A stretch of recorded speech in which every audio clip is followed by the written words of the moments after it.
பயிற்சி 5.3 question number 1. இந்த சாப்டர்லேயே இது ஈஸியான பயிற்சி இது. எப்பாச்சும் கேட்பாங்க 2 மார்க்கில். ஸோ அது கணக்கு போடுறதுக்கு முன்னாடி இந்த பேசிக்ஸ் எல்லாம் பார்த்துடலாம். இதோட பொது வடிவம் ax² + bxy + cy² + dx + ey + f. So எல்லாமே கேபிட்டல் லெட்டரில் இருக்கும். இந்த சமன்பாடை மனப்பாடம் மெமரி பண்ணிக்கோங்க. இதில் ஏசி யார் x² கீழ், சி y² கீழ். இப்போ ஏவும் சியும் சமமாக இருந்து பி 0வாக இருந்தா பின்றது XYயோட கீழ், ஏவும் சியும் சமமாக இருக்கணும், பி 0 வந்து அது வட்டம், வட்டத்தை குறிக்கும். அடுத்தது இந்த ஃபார்முலா நமக்கு தெரிஞ்ச ஃபார்முலா b² - 4ac. ஆன்சர் 0ன்னு வந்தால் அது பரவளையம். இந்த சமன்பாட்டில் அந்த ஃபார்முலாவில் பிரதிட்டு ஆன்சர் மைனஸில் வந்தால் அது நீள்வட்டம், ஆன்சர் ப்ளஸில் வந்தால் அதிபரவளையம். அவ்வளோதான், ஈஸியான கான்செப்ட். இது மட்டும் நல்லா நீங்கள் மைண்ட் பண்ணிக்கோங்க. அதே மாதிரி ஏ யாரோட கீழ், பிசி இவங்கெல்லாம் வெறும் ஏபிசி தான் இன்வால்வ் ஆகும், டிஇஎஃப்லாம் நம்ம யூஸ் பண்ண போகிறதில்ல. இந்த ஃபார்முலாவை நல்லா மைண்டில் வச்சுக்கோங்க. இப்போ கணக்கு போடலாம். First question 2x² - y² = 7. So equal இந்த சைடு இருந்தால் அது இந்த சைடு எடுத்துகிட்டு வந்துடணும். அப்போ இந்த ஸ்டெப் கிடைக்குமா?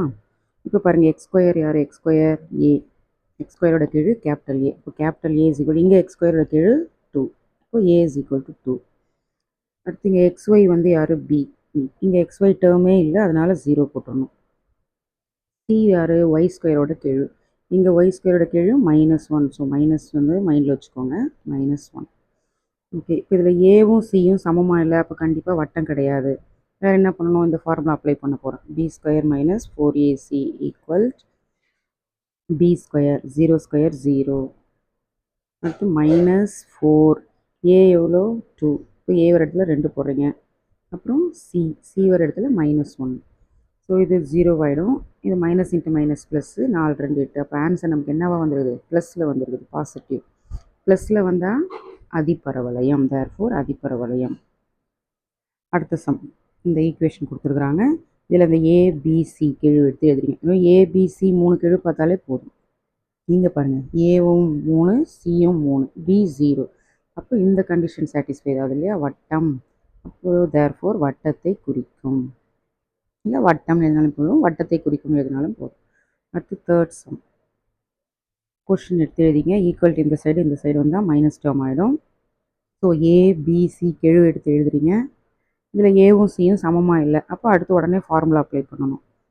இந்த ஃபார்முலா எழுதி இதில் மதிப்பு பிரதிட்டா நமக்கு ஆன்சர் மைனஸில் வருது இல்லையா. இதில் நம்பர் முக்கியம் கிடையாது, குறி தான் முக்கியம். ஸோ மைனஸில் வரதுனால இது என்னத்தை குறிக்கும்? இங்கே பாருங்கள், மைனஸ்னால் நீள்வட்டம். அப்போ தேர்ஃபோர் நீள்வட்டம் எழுதணும். Fourth some. இந்த ஈக்குவேஷன் கரெக்டாக கொடுத்துட்டாங்க. ஈக்குவல் டு 0 தான் இருக்குது. கீழே எடுத்து எழுதுங்க, ஏபிசி எழுதணும். இப்போ பாருங்கள், ஏவும் சியும் சமமாக இருக்கா, ஏவும் சியும் சமமாக இருக்குது, பியும் 0 இருக்குது, தேர்ஃபோர் வட்டம்.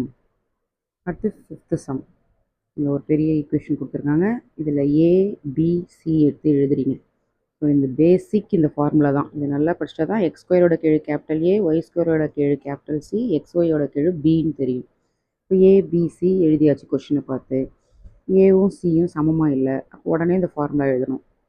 இந்த ஃபார்முலாவில் பிரதிட்டோம்னா நமக்கு இந்த ஆன்சர் கிடைக்கும். ஸோ ப்ளஸில் வருது, ப்ளஸில் வந்தால் இது அதிபரவளையத்தை குறிக்கும். அடுத்து லாஸ்ட்டு சம். இந்த சமன்பாடு கொடுத்துட்டாங்க. ஏபிசி எழுதுறீங்க. இப்போ ஏவும் சியும் சமமாக இல்லை, அப்போ உடனே இந்த ஃபார்முலா அப்ளை பண்ணணும்.